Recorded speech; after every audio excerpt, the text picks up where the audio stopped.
Dans cette formation, nous allons parler d'un filtre assez peu connu qui est le filtre dispersion. Nous allons partir d'un portrait couleur comme celui-ci pour en arriver à un portrait noir et blanc avec un texte par-dessus, comme celui-ci. N'oubliez pas de vous abonner à la chaîne, de liker la vidéo et d'activer la petite cloche bleue pour avoir toutes les notifications de toutes les formations que je vais sortir. Bonne formation! Nous allons donc charger cette image. La première des choses à faire, comme toujours, ne travaille jamais sur l'original. On copie et on va venir travailler sur la copie. De cette photo, nous allons créer une photo noir et blanc. On va d'abord supprimer l'arrière-plan. Voilà. On va venir créer un nouveau calque de réglage noir et blanc. On a cette photo maintenant qui est passée donc en noir et blanc.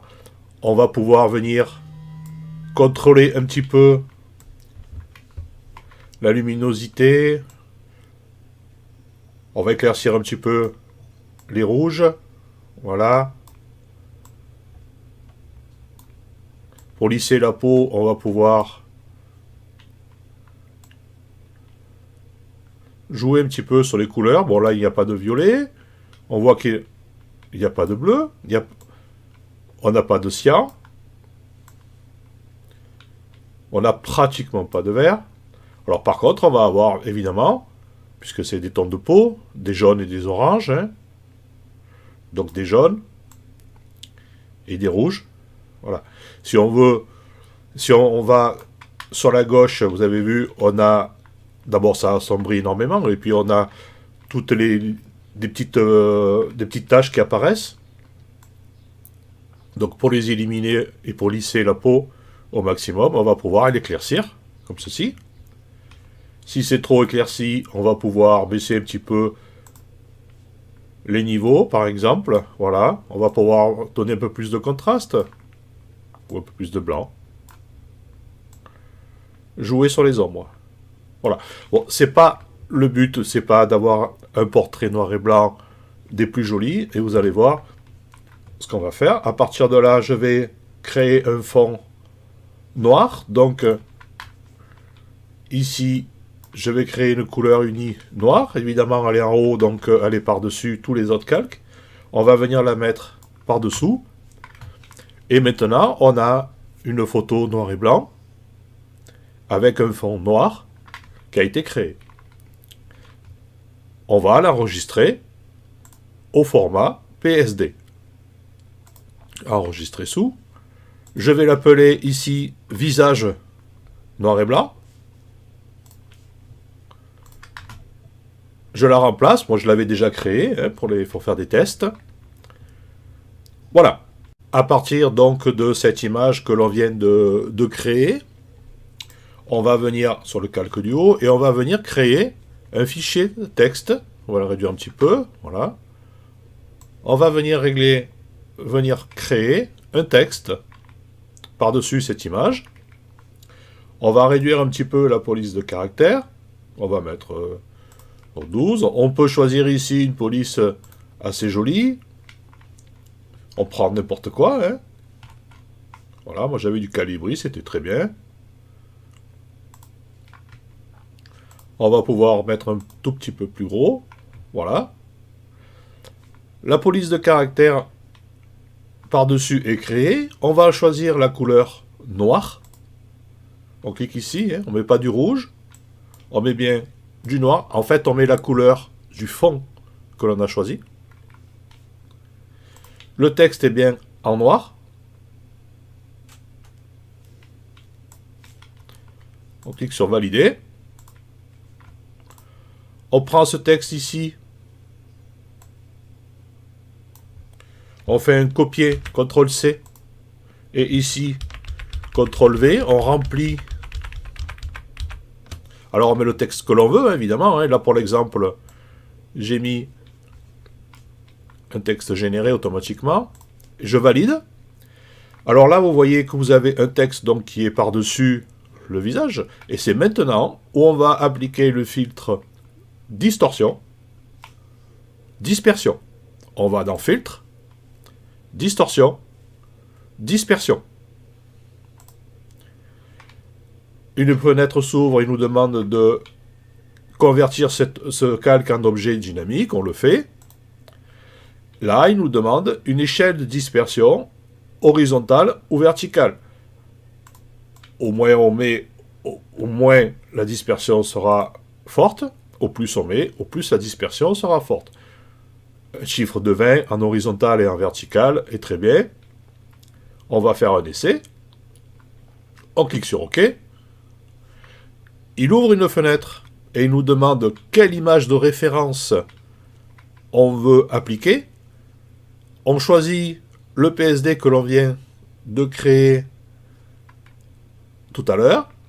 Donc c'est donc le visage qui est créé. On peut prendre n'importe quoi, ça peut être un PSD d'une autre forme quelconque. On clique sur ouvrir, je vais vous expliquer pourquoi. Voilà. Et là, vous avez vu, le texte vient épouser les formes du visage. Les plis, les recoins, Voilà, c'est toute la forme du visage qui a été... Alors, si vous avez choisi... Là, on avait choisi un visage, donc le texte s'est moulé, si vous voulez, dans le visage PSD que l'on avait créé, mais on peut très bien créer une autre forme, une parabole, un cône, et le texte va venir épouser, va venir se mettre sur le visage, mais dans la forme de la courbe ou de la forme que l'on a créée auparavant. Ça peut être un cône, un carré, une parabole ou autre. On va faire l'essai, vous allez voir. Nous allons voir l'application de ce filtre dispersion avec comme image de référence un cône, non pas le visage de cette demoiselle, mais avec un cône. On va enlever l'application du filtre sur le texte. On va recréer un autre texte. Voilà, on fait comme tout à l'heure. On lui choisit du 14 en noir. On clique sur OK.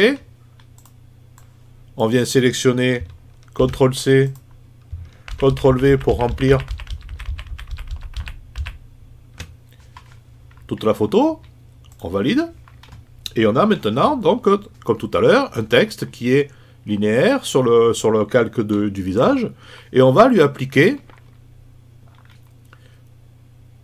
le filtre sur un cône cette fois-ci. Je vais vous montrer. Tout simplement, on va venir ouvrir le cône. Là, c'est juste pour vous montrer. Hein. L'image de référence sera celle-ci. En fait, ce n'est plus le visage que l'on a créé, c'est un cône. Je la ferme, j'en ai plus besoin. Hein.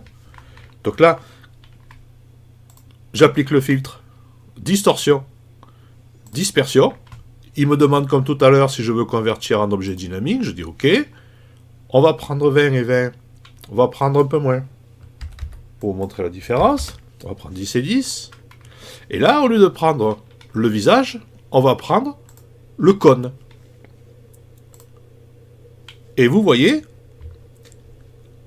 la dispersion s'est faite avec la forme du cône, pas avec la forme du visage. Vous voyez, on voit bien le cône qui se dessine derrière le visage. En fait, la dispersion s'applique sur l'image de référence qu'on lui donne. Voilà pour une application cône. Deux petites astuces. Alors, nous avons vu qu'on a appliqué le filtre dispersion sur une image de référence qui est conique. Et tout à l'heure, on l'avait fait sur une image de référence qui était le visage. À savoir qu'on peut cumuler les deux. Choisir ou l'un ou l'autre. On peut mettre un cumulé. On peut même cumuler une troisième, quatrième et ainsi de suite. Voilà, ça c'était une petite astuce. On va en voir une seconde. Alors pour la seconde astuce, je vais tout fermer et je vais repartir du visage. Je n'enregistre pas. Je vais repartir du visage noir et blanc PSD qui est ici. Et je vais créer une seule image. Là, j'ai tous les calques en PSD. Je vais l'aplatir, comme ça sera plus facile. Voilà. On copie le calque d'origine et on ne travaille jamais dessus. Voilà, là on a donc une photo d'un visage classique.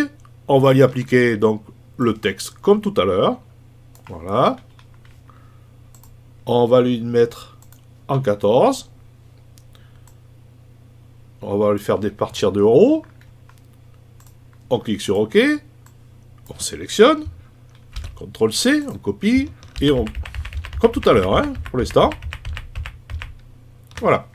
Et là, on vient appliquer le filtre. Voilà, j'ai appliqué, pardon. Je vais lui appliquer le filtre distorsion, dispersion. Il me demande si je veux le convertir en objet dynamique. Il me demande l'image de référence. On va lui mettre visage. Voilà. Et là, il a appliqué la dispersion, donc, sur l'image de référence qui est le visage. Ici, nous l'avons donc par-dessus cet effet, ce filtre. Maintenant, si je viens prendre le calque visage et le mettre par-dessus, et que je viens avec la touche Alt sur le calque, vous voyez, je vais faire un masque d'écrêtage.